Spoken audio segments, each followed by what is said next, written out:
Indonesia diambang badai politik. Surat para jenderal makzulkan Gibran direspons fraksi DPR. Kami usulkan dia untuk dilengsarkan karena kami sayang dengan Prabowo. Saya ikut mendirikan Gerindra. Ya. Saya bawa 26 pati dan kolonel untuk memenangkan Gerindra. Kali ini kita akan menyelami pusaran badai politik yang sedang mengguncang jantung demokrasi kita. Sebuah peristiwa yang berpotensi mengubah wajah Indonesia, berawal dari selembar surat yang ditandatangani para jenderal, para laksamana, para marsekal, dan para kolonel. Ya, Anda tidak salah dengar. Surat itu kini ada di tangan DPR RI, dan isinya sungguh di luar dugaan. Bayangkan, di tengah hiruk-pikuk persiapan masa sidang DPR, sebuah kabar bagai petir menyambar di siang bolong. Surat pemakzulan Wakil Presiden Gibran Rakabuming Raka. Bukan dari sembarang orang, melainkan dari Forum Purnawirawan Prajurit TNI. Sebuah entitas yang berisi para patriot sejati, yang selama ini kita kenal sebagai penjaga kedaulatan bangsa. Apa yang membuat mereka, para purnawirawan yang telah mendedikasikan hidupnya untuk negeri, sampai pada titik ini? Tanggal 26 Mei 2025, surat ini dikirimkan ke DPR dan MPR. Bukan sekadar aspirasi biasa, surat ini adalah sebuah gugatan serius. Mereka menuding, dengan tegas, bahwa Wakil Presiden Gibran Rakabuming Raka telah melanggar hukum dan etika publik, sebuah tuduhan yang sangat berat. Pokok pangkalnya adalah putusan Mahkamah Konstitusi nomor 90/PUU 21/2023. Putusan yang mengubah batas usia calon presiden dan calon wakil presiden, membuka jalan bagi Gibran untuk melenggang ke kursi cawapres. Bagi para purnawirawan ini, keputusan itu cacat secara etika, cacat secara moral, bahkan terindikasi melanggar konstitusi. Dan kini, mereka menuntut pemakzulan, impeachment. Pertanyaan besarnya, bagaimana reaksi para wakil rakyat di Senayan? Akankah surat ini hanya menjadi angin lalu? Atau justru akan memicu badai yang lebih besar? Dari markas PDIP, suara keras terdengar. Anggota Komisi 2 DPR, Komarudin Watubun, mendesak agar surat ini direspons resmi. Ini aspirasi rakyat, tegasnya.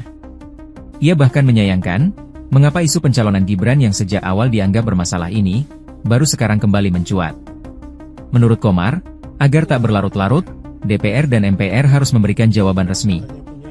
Bahkan, jika perlu, dibawa ke Mahkamah Konstitusi, sebuah langkah yang bisa menyeret kita ke babak baru dalam sejarah hukum dan politik Indonesia.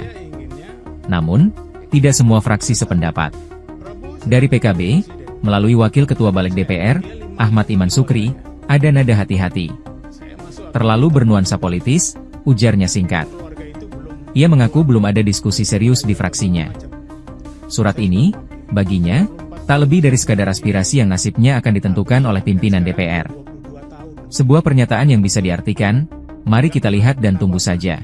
Sementara itu, PKS memilih jalan tengah. Presiden PKS, Al-Muzamil Yusuf, menghormati usulan para purnawirawan. Baginya, ini adalah cerminan demokrasi, di mana setiap orang berhak menyampaikan pendapat. PKS, katanya, akan tetap bekerja secara konstitusional. Mereka akan terlibat, jika prosesnya telah bergulir. Sebuah sikap yang terkesan diplomatis, namun tetap membuka pintu kemungkinan. Dan dari kubu Partai Golkar, pintu pemakzulan itu tertutup rapat. Sekjen Golkar, Sarmuji, dengan tegas menyatakan bahwa Gibran telah terpilih secara konstitusional, dengan dukungan 58% suara rakyat. Ia menambahkan, hingga kini Gibran tak melakukan pelanggaran yang berpotensi pada pemakzulan. Jadi, bagi Golkar, upaya pemakzulan ini mustahil secara konstitusional. Sebuah pernyataan yang sangat jelas, menunjukkan posisi Golkar yang solid di belakang Gibran. Bagaimana dengan fraksi-fraksi lain? Nasdem, Demokrat, PAN, Gerindra? Hingga video ini dibuat, mereka masih bungkam. Apakah ini berarti mereka sedang mencermati situasi? Ataukah mereka tengah menyusun strategi di balik layar?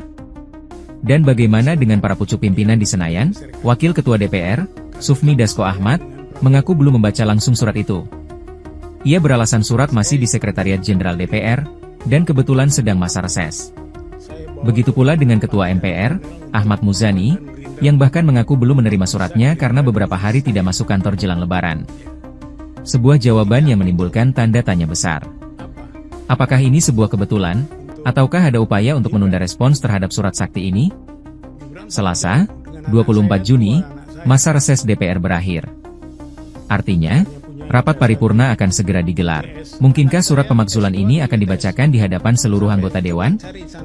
Mungkinkah ini akan menjadi awal dari sebuah episode krusial dalam sejarah politik Indonesia? Masa depan politik kita sedang dipertaruhkan. Sebuah surat dari para purnawirawan yang mengklaim membawa suara kebenaran, melawan badai kepentingan politik. Akankah aspirasi ini didengar dan ditindaklanjuti? Ataukah akan tenggelam dalam riuhnya intrik Senayan? Yang jelas, badai politik ini baru saja dimulai. Ikuti terus informasi-informasi terkini lainnya di SIB News Network.